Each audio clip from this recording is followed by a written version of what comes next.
Yes, people. It's your boy Shaz, and we're back again with the finished article, Fergie Time. As you know, this is where we talk about Manchester United, all the good, all the bad, and all the in between. We get it all covered on this show, and it's all no holes barred. So if that type of stuff ain't for you, you're probably on the wrong channel. But stay anyway and see. We're going to be covering Manchester United versus Young Boys from Old Trafford. Me and my boy Shaz were there at the stadium. There's a little video, about a minute clip from us talking outside the stadium of what we thought. Just a little quick little review before we got this one out.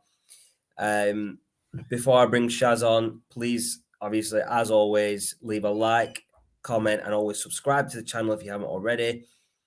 We are still on the race to 200. Would appreciate a massive push from everybody. To that, we're on about 147, so we're not too far off. So yeah, would appreciate everyone helping us with that push. There is a finished article, Fantasy Football League, over at the fantasy.premierleague.com website. Invitation code is below. You can join at any time. There's no fee to join. The winners do get prizes. So the overall winner will get a prize. And each month, whoever has the most points for that single month will also get a prize. Prizes are on the way. We're still waiting for... It's all logistics, man. You don't even want to know. We're sorting that out, though. But without further ado, here is the host with the most shows on this channel. I think he's on about 7 or 8 now. Here he is. Here's my boy Shaz. What's happening, bro? You good? Yeah, all good, man. All good. How are you? Yeah, not bad, bro. Busy week. It's about to Yeah, get easier, man. but Crazy day at Old Trafford on Wednesday, yeah? bro, I was Sat up at the freezing on Stretford end Wednesday. with them loud people, man. Flipping Actually, do you heck. know what? Your seat was actually in the perfect place. My So, seat should have been in the Stretford end, but because we were sat separate and there was a spare seat next to you, I just stayed there, innit? well, technically, it wasn't a spare seat because I was literally just standing on the aisle. No, there was 2 seats there, bro. That guy was just stood in our seats. Oh Or yeah, your it was seat, hilarious. sorry. Yeah, nah, but it's good. To I be fair, enjoyed those that. seats weren't even yours anyway. Your seat was further down, but that row was all full, so we just took whatever we could. I'm good with that. I It's actually right. We like I got a like good view, man. It was a good view. I like that end because it had a lot of vibe going to it. I was Yeah, trying to no, make out what definitely. half the tunes were, There but was a sick vibe from that end, the Stretford end, man. From the start of the game to the end of the game, from the first whistle to the final, those guys do not stop chanting. There was yeah, all their chants, like "You are my Solskjaer, my only Solskjaer." There was the part where we brought Solskjaer because Alan Shearer was too dear, and on all sorts, man. There was just we even had a Viva Ronaldo chant for a bit, and he I wasn't even there. I love one feed the Scousers.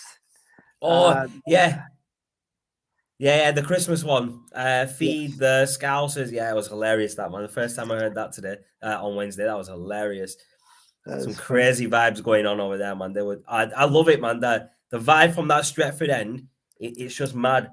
Like, when we went to watch the first game of the Champions League, the Villarreal one, we were sat to the right of the Stretford end, but we were further down, so we couldn't really hear him. Yeah. And even though we couldn't hear them properly, they were still loud. Like, you could still hear them, but not properly. But where we were sat on Wednesday, we were literally on the left side of them, just like literally on the left side of them, and they were loud, man. They're proper loud.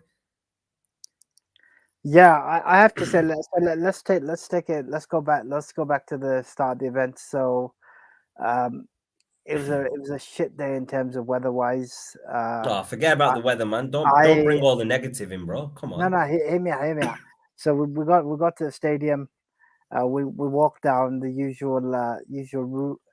Yeah. Uh, and to be fair, you could even hear the crowd from near the Yeah. tram station. So we were slightly late.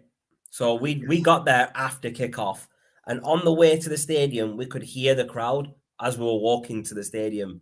Yeah, Now, unfortunately for me and Shaz, we missed Mason Greenwood's goal live at the we stadium. heard it. We We missed it. heard we heard the roar outside, and it was a big roar. but we actually missed Mason Greenwood's goal, which I was quite gutted about because I watched the goal in the highlights after. It was a really good bicycle kick. It was a really good goal.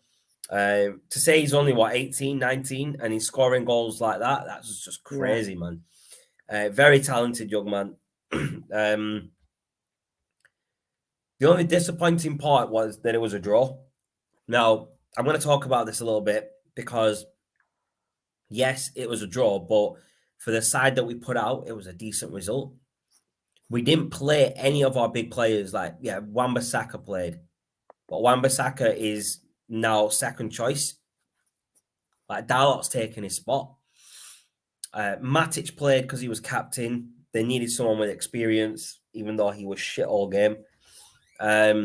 He was playing centre back and he was captain. He was all over the place. He didn't know what he was doing. He gave the ball away a lot. He would try clearing the ball, but gave it away. He was just awful. That's all I'm going to say. He was awful. I need to jump in before we move on that bit. So a couple of points. I looked at the lineup. It was a good lineup and it was a good formation in terms of how he'd set up. So I'm okay with that. 100%. I was good with the lineup, man. I'm good with Donny van der Beek playing. Fair play. Do you know who had a really good game, bro? Amad Diallo. Yeah, he was running at defenders all game. Who had a bad game? I tell you who had a bad game. Matic. Because I just said that, bro. He had a shit game, bro. Huh? I've just said that Matic had a shit game. I need to add to your point. So did you see one of the clearances where he kicked it up and it went backwards and you had young boys running towards the Well, I'm like, seriously, Matic, what are you doing? So he was like halfway between the halfway line and his own goal. Yeah. Kicked the ball and it was supposed to go into the other half, but he kicked it over his own head back towards his own goalkeeper. Yeah. Which was mad. I was like, nah, bruv. Now, one thing I want to talk about, right? So I don't understand. Tom Heaton made his debut for United after being at the club like 20 years ago. He was at the club, or 19 years ago. Yeah, he was a goalkeeper in the reserves. He left, never made his first team debut, came back this season, and it was bizarre. I was like, Shaz, they're taking Dean Henderson off and putting Tom Heaton on. I'm like, what's this? I thought they were putting the other goalkeeper on, the really young lad. I can't remember his name. He was on the bench. Yeah. I thought they were going to put him on to give him his debut because it was a bit of a boring game, weren't it? But then they put Tom Heaton on, and I'm like, what is going on? In context, before walking to the game, me and because Shaz was driving, I read him the lineup. And I actually have to agree that the draw, when you look back at it now, is actually a decent result because we played a lot of young players that hadn't played. So Zidane Iqbal made his debut. Charlie 100%. Savage, son of Robbie Savage, made his debut. Yeah. Which I didn't know this actually, so fair play. Elanga also made his full Champions League debut as well. And I think Elanga had a really decent game for such a young player. They all had a good game. Zidane Iqbal played decent. Savage played decent. Amad Diallo was... Right, so I had this argument that someone said Amad Diallo was shit in that game because he was shooting and he was missing. But you have to understand he's still a young player and he's still got a lot to learn and he's going to develop a lot. And the fact that he was... Whenever he had the ball, he was running at defenders on that wing. And you can't fault him for that because... we need players that can do that. You know, otherwise we're not going to get the ball forward. You know what? It's actually probably a masterstroke by Ranić to play the side he played because what he's saying is, there was no pressure because Man United finished top. There's no pressure because it was exposure. A lot of the times these guys will never get because either the sides haven't qualified or they need to win or draw. So in a way, it was giving that exposure to he could say, look, I need to assess the squad as a general. And the good thing is with Norwich coming up on tomorrow, it gives the guys a chance to really say, look, you guys have a rest because they needed it. Yeah, so he gave all the big boys a rest. And not only giving them a rest, bro, the people that played, like Zidane Iqbal, Amad Diallo, Elanga, and all these other players that actually played, it gives them a chance to try and impress the boss and get into the first team. And the only way they're going to get to do that is by getting game time. And Solskjaer wasn't doing that with young people.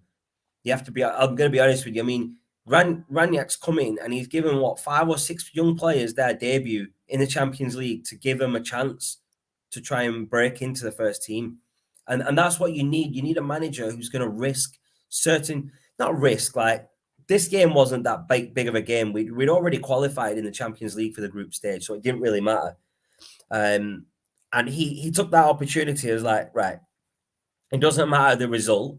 Let me play a team who can play without any pressure and show me what they're about.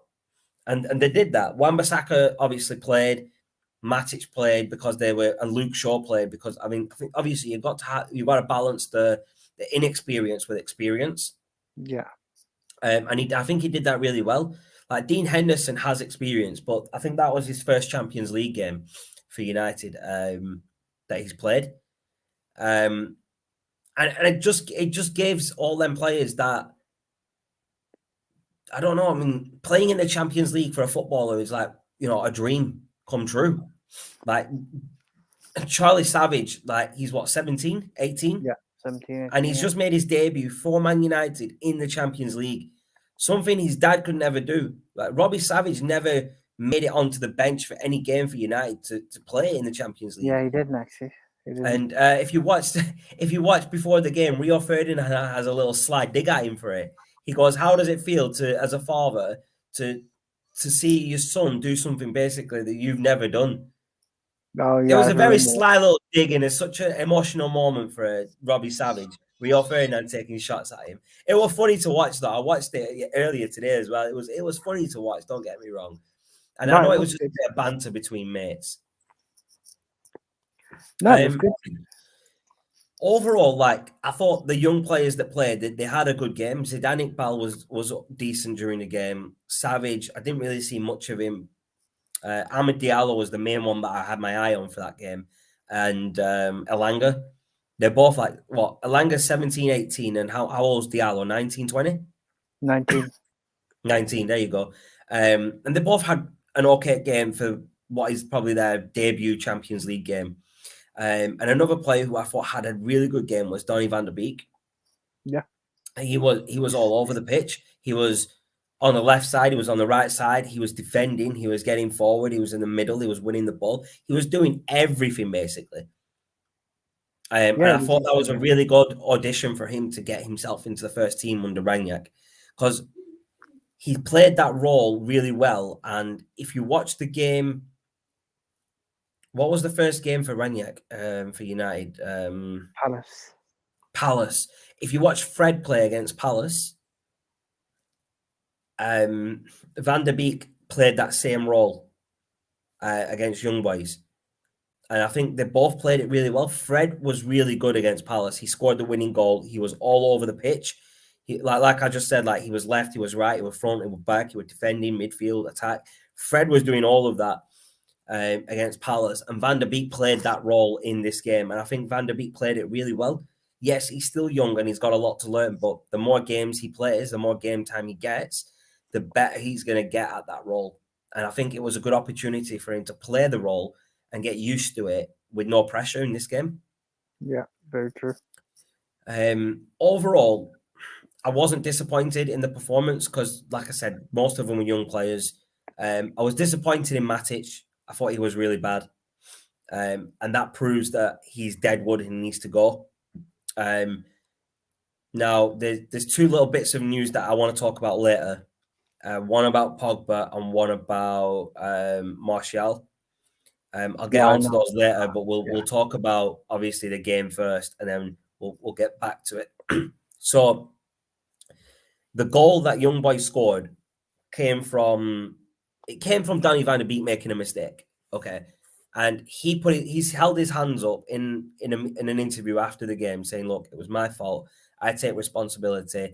I passed back, and it was a slow pass. It was supposed to be to Wan-Bissaka, I think." And he's basically said, it was my responsibility. I made that pass wrong, and that was my mistake. Like he took responsibility for it straight away. Do you get what I mean? It's not like he didn't ignore it and say, things like this happen. It's like, no, that's my fault. I'm going to work on that. That's true. I think we were saying this because we watched that bit. One bit of experience that these guys will learn is that in those situations, Rania even said it as well. They just needed to hoof the ball out. So they were trying to be a bit too cute in the way they did it. In certain situations, you just need to do route one, kick the ball into row Z or the other end, and get on with it. But that's life, live and learn. It's good experience for them. I mean, the other thing that I would say that was good was the talent can play well. There's a lot of potential there, 100%, and sometimes 100%. you gotta take the draw in a context that puts everything into perspective. It worked well. Mm-hmm. No, I get what you mean. Definitely, the draw. Yes, it was a draw, but it didn't really matter whether we won this game or not because we'd already qualified for the Champions League. Like we finished top of the group. Yes, other teams finished top of the group as well, and I don't want to talk about what do you call it? I don't want to talk about other teams like Liverpool. Yeah, they won all 6 games in their group, which I don't know. Someone said it was a group of death, but it wasn't. Let's be honest. If Liverpool winning all 6 games, it's not a group of death, is it really? Unless you're saying it's for the other teams a group of death because they got annihilated by Liverpool. Maybe for the other teams. I mean, one thing I will say that's interesting is that given the fact that Barcelona have been knocked out, so they're now out. Sevilla are out. So you've got a fair few teams that you would have expected to go through. I believe Inter dropped out as well. So it will be an interesting to see who. I think the draw for the next stage is going to be next week. I think it's on Thursday, Friday, isn't it? Yeah, so that'll be interesting to see who United get. Now, I would say that, and I would still advocate for them being able to go past anybody over a 2-legged affair. So it'll be 100%. Interesting to see. My guess is it'll be PSG. That's who I think. So we've got so the teams that are going to enter the Europa League knockout playoffs. So the teams that came third in their group, we've got Atalanta, who United played, Barcelona, who I'm really shocked that they've been knocked out this early. Another team that's been knocked out early is Dortmund. Yes. Then we've got Leipzig, Porto, Sevilla, Sheriff, and Zenit. So 2 of those teams shouldn't really be knocked out this early. Like that's a shock for me. Like Barca and Dortmund are out. So through to the round of 16 as group winners, you've got Ajax, Bayern Munich, Juve, Liverpool, Lille, City, United, and Real Madrid. So those teams we won't get. We can't play those teams because the group winners don't play each other until further on. You play the second. So we could get one of these teams. These are through to the round of 16 as group runners-up. Atletico Madrid, Benfica, Chelsea, Inter, PSG, Salzburg, Sporting, and Villarreal. So we could actually get Villarreal, even though we've just played them in the group. I don't think you can't be drawn against English sides in the quarterfinals. I don't think. Villarreal, no, because we just played them. I don't think we could still get them though, because actually maybe. No. Actually, yeah, we technically could because they're drawn from a different pot to United, innit? So out of those teams, Shaz, that are through as group runners up, Atletico, Benfica, Chelsea, Inter, PSG, Salzburg, Sporting, and Villarreal. Realistically, who do you think United should get? Not should get. Who would you prefer them to get? Sporting Lisbon. You prefer Sporting? I wouldn't. Because Sporting have some good talent, That's where we got Ronaldo from. That's where we got Nani from. That's where we've got Diallo from. That's where we've bought other players. Yeah, we got Fernandes from there. And there's other players that we bought from there previously. So I wouldn't like to get Sporting, to be fair. In all honesty, out of those, I would prefer either Salzburg or Benfica. Because I'm going to be honest, they're probably the easiest of the group. Yeah, but we said that last season But saying that, they're not. it's not going to be an easy game for United. That's not what I'm saying. What I'm saying is it's going to be easier for United to play. You'll be like, no. I'm not talking about tickets, bro. I'm talking about. So let's say United get PSG. That's a big game. That's potentially we could be knocked out, right? Chelsea, we could be knocked out. Inter, we could be knocked out. But Benfica and Salzburg, those are the type of teams that United should be going and beating. Do you get what I mean? So those are the teams that I would prefer at this stage, like quarterfinals, semi-final, final. Obviously, you can't. We'll see who. Obviously, it depends on the brackets, doesn't it? Who we get. But that's who I would prefer. I mean, we've talked about the game a little, so I really do want to talk about these few little bits of news that I've heard over since yesterday and today. What I'll do, Shaz, is I'll go through what I've heard. If you want to add anything after, add it in, and then we'll discuss it. Yeah. So the first one is that Pogba has actually been called back to training ASAP by Ralph Rangnick. So Rangnick said, right, you need to get to training. You need to get your ass here now. He is injured. Well, I heard that, and he is injured though, so he's not obviously going to participate in full training, but he'll participate in bits that he can. Now, another part of this is that Pogba is very excited to work with Rangnick, and that's good for United because it could mean that he doesn't sign with anyone in January and he extends his contract with United. Not in January. He might wait till summer, become a free agent, and he might just stick with United. But obviously, only time will tell what's going to happen with that situation. But yeah, go for it, Shaz. Sorry, I did cut you off there, bro. No, that's fine. I heard this as well. So Ranić has had a chat with Pogba. They're both in a good place. Mm-hmm. Yes, I've heard that he's been called back to training, like you said, light training. I think more than likely what will happen is he's getting him reintegrated in the side to help bring him back in. I reckon it'll probably be mid to end of Jan before we see him again. 4 weeks basically means what? What's the date today? 10th. It's going to be mid-Jan, start of Jan. I think he's going to try and push him, like maybe to get him in some games around Christmas and January if he can, because that's a very big fixture list during just them 2 months, like end of December going into January. That it's a very congested fixture list for every team in England. Yeah, I would say January is probably more realistic.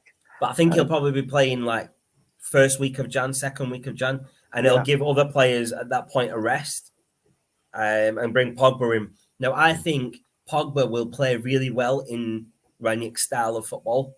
Like obviously, we watched the Crystal Palace game. We've watched the game against Young Boys with Rangnick in charge. And that type of football that United are playing, the way they're set up, fits Pogba. Like Van der Beek or whoever plays that role could play that role well and just let Pogba roam free and do what he wants, which is what he prefers to do. And that's when he plays his best, when he's got a free role. Yeah. But having someone like Fred or Van der Beek playing that role, and then another midfielder as well, and then it gives Pogba less. It gives Pogba more to do what he wants to do, and I think that'll play really well for Pogba. What do you reckon, though, Shaz? Do you think it's what do you think of this whole Pogba situation that he's not re-signed and stuff like that? I don't think it's an issue. I think he will resign, but it just depends. Give me a second, Karen. Yeah. Yeah, sorry about that. My man's getting interrupted by fam. We're live on TV and my man's getting interrupted by fam. It's cool though. It's cool. It's caution. But yeah, Pogba, I really do enjoy watching Pogba play. I want him to stay at United because he's one of my favourite players. But I only want him to stay for the right reasons. I don't want him to stay for the wrong reasons. Sorry, I just had to go cut off that. But yeah, going back to the point you asked me, I think he will stay. But I'm not holding out much hope. I'm just going to see how it plays out and see what happens. If I end up putting your hopes on Pogba and then he goes, you're like, okay, why am I going through this cycle again? I can't do. I mean, realistically, who you've got PSG, Madrid, and Barca that all want him, right? PSG could easily snap him up. They've got the money. Real Madrid can do the same, but Barca could only get him. They'd have the wages that they were paying would have to be less because of the issues that they're financially having. He could go back to Juve. I don't think he'll go back to Juve though. I know he had a really successful spell there, but I don't think he'll go back. He's got nothing left to prove at Juve. I mean, the only thing that he didn't win at Juve is the Champions League. That's the only thing he didn't win at Juve. I think he won everything else he could at Juve. I think he will stay at United because he's not won a trophy. He hasn't won the Premier League or the Champions League at United, and I think that will motivate him to stay to help United win and himself as well. Because United right now is a really good project for people to come and help United build for the future and start winning trophies. And I think Pogba will be able to do that with United. Yeah, let's see. I'm interested. I really do hope Pogba stays, but like I said, I hope it's for the right reasons and not just for money. Yeah, that's what I'm hoping. I hope he stays to come and play football, win trophies, and play regularly, and play well, not just randomly just turn up and not play well and still play and still get in the team. I want him to be there. I want him to be one of the main players. I want him to be an important player, scoring goals, assists, doing what he needs to do to help us as a team get the trophies. Because at the end of the day, that's what a player needs to do. No, that's fine. So I'm interested in your next topic, though. Yeah, I'm going to get onto that, bro. We're going to get onto that later. We're still talking about Pogba. We will get on to Martial, who is Pogba's teammate in France and in England at Man United. But one last question, Shaz. If Pogba stays, do you see him just staying for the money?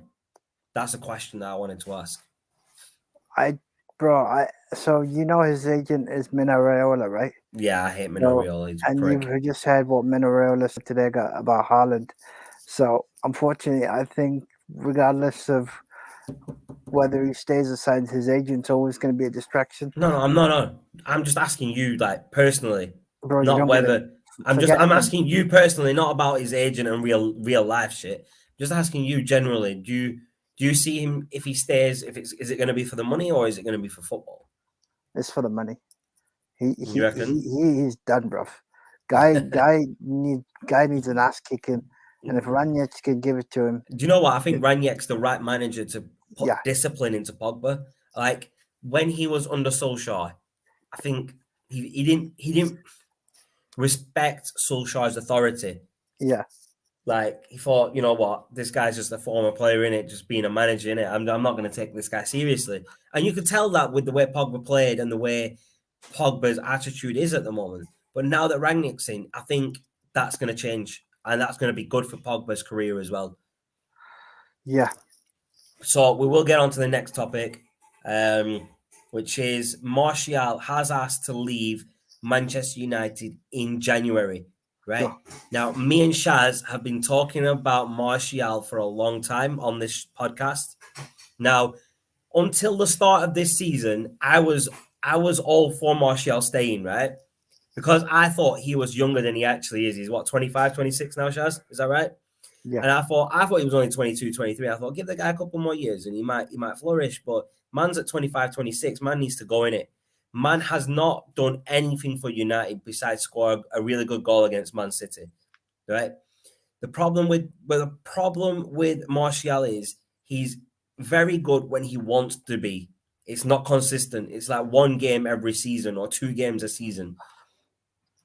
I like him to Nicolas Anelka. Bro, Nicolas Anelka was scoring goals left, right, and center during his career.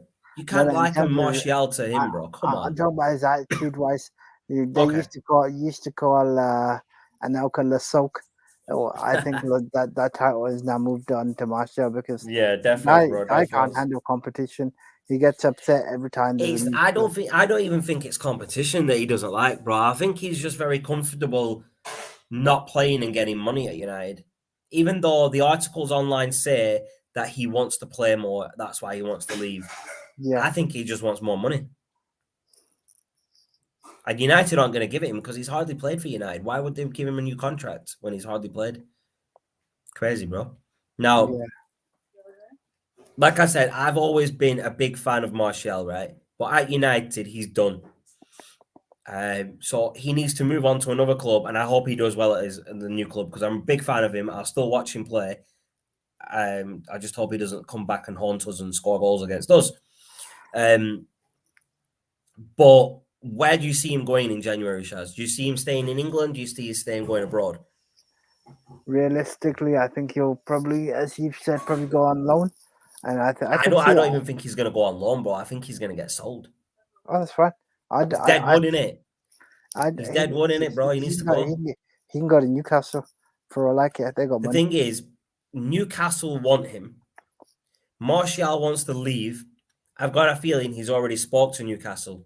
It's fine. And there's definitely a deal somewhere going on. Whether it's Newcastle or whether it's another club, there's already talks going on about this player because he hasn't played all season for United. I think he's had one game or maybe 2 games for United in this season.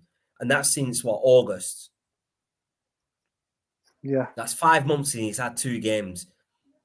Like, realistically, I guarantee he's already been speaking to clubs to try and, make a move to another club. I do hope he goes and gets, and starts playing well and does well in his career because he's got what? He's got what, 7-8 years left in him? Maybe less, depending on when he wants to retire. So I really do hope he does well, like wherever he goes. Yeah, no, but I think he needs to move for his career. Yeah, he does definitely, bro. He needs to move. There's no doubt about it. No doubt about it. Are there any rumors that you've heard of, Shaz, that I've not mentioned? No, I think those are the two that those were the main two, weren't they? Yeah. Yeah, I'm glad you brought them up. It was a good chance to talk about them, actually. Yeah, no, if definitely. I do hear anything more, I'll let you know. We'll cover them on the next Every Time episode. Let's have a look. Just having a look to see if there is any.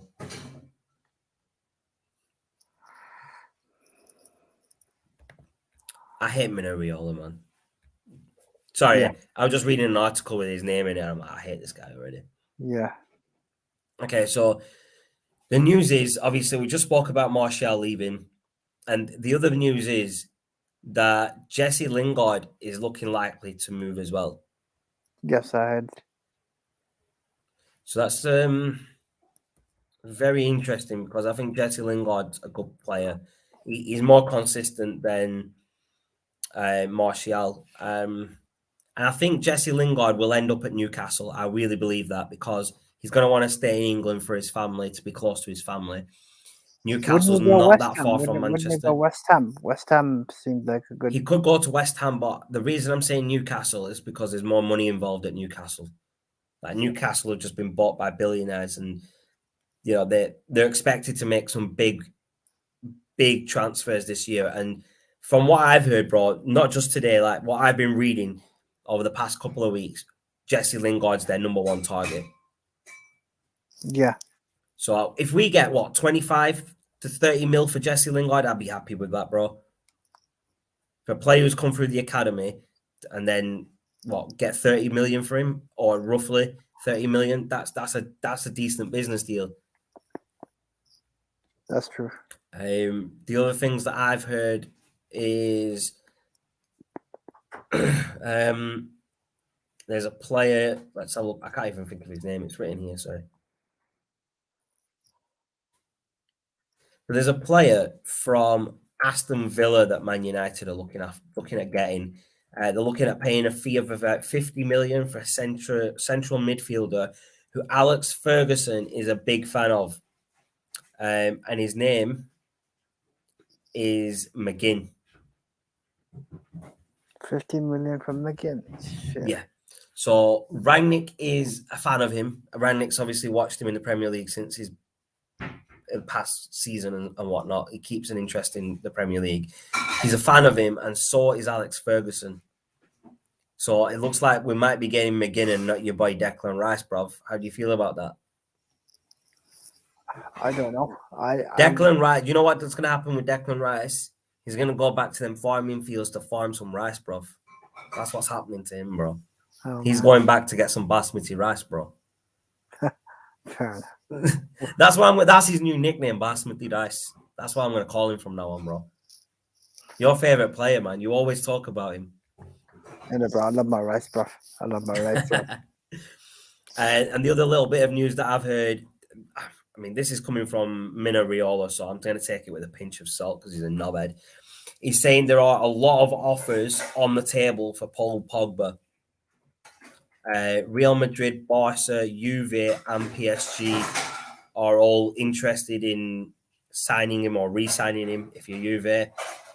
And I don't think there's any other. I don't think there's any other teams that could get him. Maybe I don't know. At the moment, apparently Pogba's not even in England. He's in Dubai.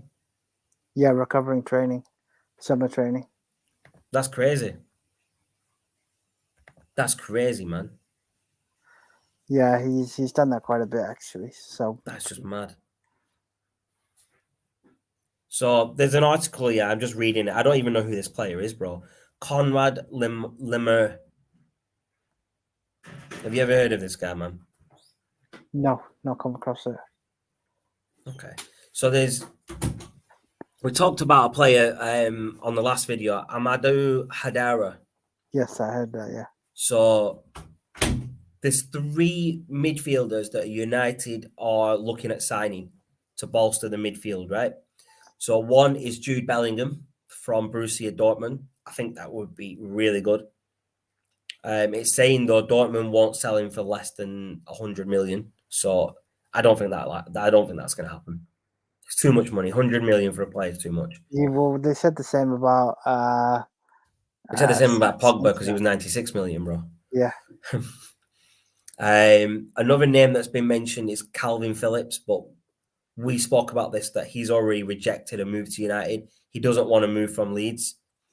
And then you've got Hadara, who's probably the cheapest option from one of the. Hadara's not a bad option. Now the other one that I mentioned, Conrad Lemaire, would fill the need a lot more naturally than Hadara. Apparently, he's more akin to Fred in style than Matic. He's 24-year-old Austrian. He's played for Red Bull Salzburg before signing. He was actually signed by Rangnick at RP Leipzig in 2017. So Rangnick does know him. So if Rangnick knows him and he wants to bring him to United, I'm happy with that. Yeah. Now, I don't even get this article. Time is up for Donny van der Beek. I don't think it is. I really don't. He's played regularly since Carrick took over. Someone's clearly bored. That's what it probably is more like. Yeah, some of these articles are just insane. I'm not going to read anymore, bro. I'm not even going to go into detail on the others. I don't think there's anything else we need to cover on Fergie time, is there, bro?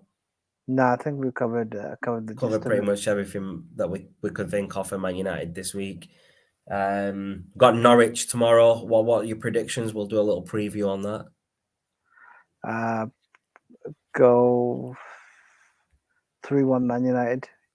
Okay, cool. No, that's good. That's good. I'm probably going to go 3-2 or 3-1 as well to United. I'm thinking that he's going to give some younger players a chance in this game as well because it's only against Norwich.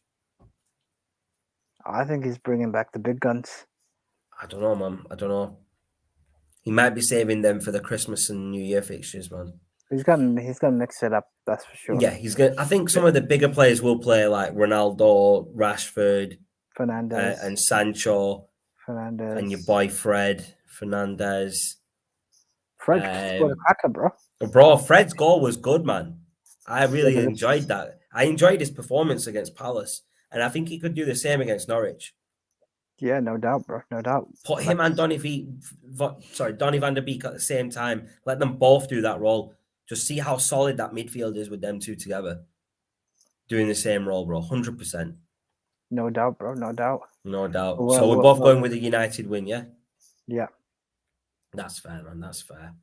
So appreciate everyone tuning in. The social media link, social media is at the bottom. Facebook, the finished article, Twitter at finished article without the E and the number 2, and then you've got the YouTube channel. So subscribe to us across all social media. Follow us across all social media and subscribe to the YouTube channel. And we'll see you in the next video. I'm going to leave it over to Shaz to give his final thoughts. Great show, guys. Good to cover the game.